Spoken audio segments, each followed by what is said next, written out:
Hello রংমিলান্তি পরিবার, কেমন আছো সকলে? নিশ্চয়ই খুব ভালো আছো। আজ কিন্তু আমরা বেরিয়ে পড়েছি আন্দামানের উদ্দেশ্যে।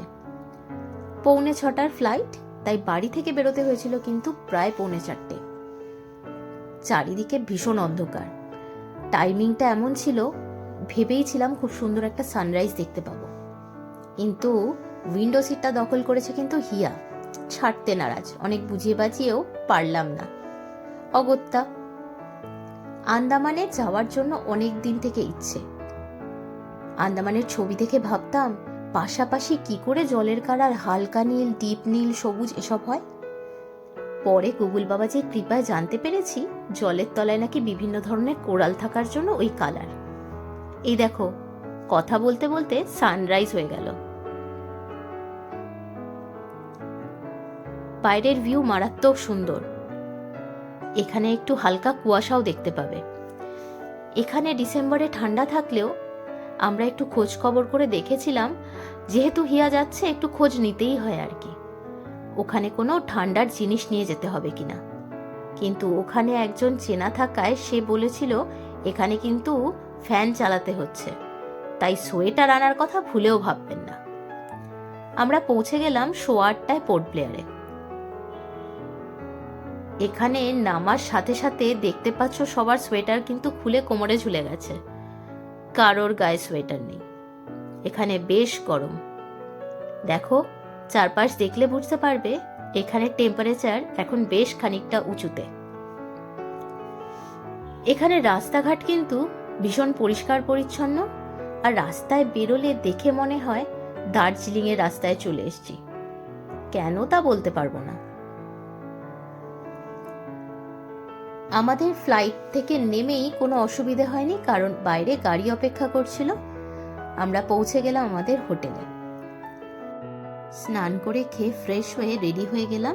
4টের সময় বেরিয়ে পড়লাম পোর্ট ব্লেয়ারের একমাত্র বিচ, করবিনস কোভ বিচ, সেখানে ঘুরতে। ফ্লাইট থেকে নেমেই আমাদের যাওয়ার কথা ছিল সেলুলার জেলে ঘুরতে। দিনের বেলায় ওটা এমনি ঘুরতে দেওয়া হয়, আর সন্ধে হলে সেখানে লাইট অ্যান্ড সাউন্ড শো হয়। ফ্রেশ হয়ে বেরিয়ে পড়লাম সেই বিচ দেখতে। এখানে এরিয়াটা খুব ছোট, গাড়িতে উঠলেই নামার টাইম হয়ে যায়, ডিস্টেন্স খুব কম। যেতে যেতে এপাশ ওপাশ তাকালে দেখা যায় ভারী সুন্দর গোছানো শহর, রাস্তাঘাট পরিপাটি। এখানে না গাড়ি চালালে কেউ হর্ন দেয় না, অদ্ভুত ব্যাপার। আর কলকাতার রাস্তায় কান পাতা যায় না। এই হলো সেই বিচ। আমরা প্রায় পৌঁছে গিয়েছি। আমাদের ড্রাইভার দাদা এখানে ছেড়ে দিয়ে চলে যাবে, আর যাওয়ার সময় বলে গেল 6টার সময় আমি নিতে আসব। 6:50 কিন্তু আপনাদের সেলুলার জেলের শো আছে।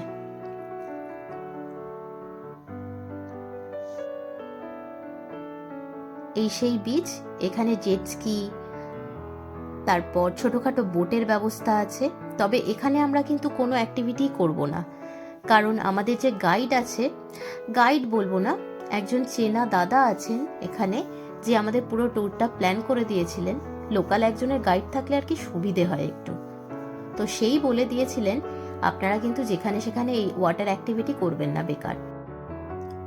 আমরা শুধু বিকেলটা সমুদ্রের জলে পা ডুবিয়ে, ধারে হেঁটে আর ভেজা বালিতে ছবি এঁকে কাটালাম। প্রসঙ্গক্রমে বলে রাখি, এখানে কিন্তু কোনো ফ্যাশন কাজ করবে না। সবসময় হাঁটুর ওপরে জামা পরতে হবে এবং পায়ে একটা রাবারের চটি, তার বাইরে কোনো রকম জুতোই চলবে না। অনেক কিছু বয়ে নিয়ে গিয়েছিলাম, কিছুই পরা হয়নি। আর এখানের লোকেদের কাছ থেকে জানতে পারলাম শীত কি জিনিস সেটা জানেই না ওরা। সারা বছরই গরম, কখনো বেশি গরম কখনো কম গরম। ওদের নাকি সোয়েটারের দোকানই নেই। এখানে খুব ঘন ঘন কিন্তু কারেন্ট অফ হয়, কারণ পুরো আইল্যান্ডটা চলে জেনারেটরের জোরে, আর যার ডিজেল আসে বাইরে থেকে। খুব কষ্টে থাকতে হয় ওদের। সূর্য ডুবতেই আমরা ধারে বিভিন্ন রকম খাবার স্টল ছিল, সেখান থেকে টুকটাক খেয়ে এবার বেরিয়ে পড়ব সেলুলার জেলের লাইট অ্যান্ড সাউন্ড দেখতে। কথা দিচ্ছি খুব শিগগির ফিরে আসবো নতুন আরেকটা ব্লগ নিয়ে, আর সেটা হবে আরও ইন্টারেস্টিং, কিন্তু সাথে থেকো।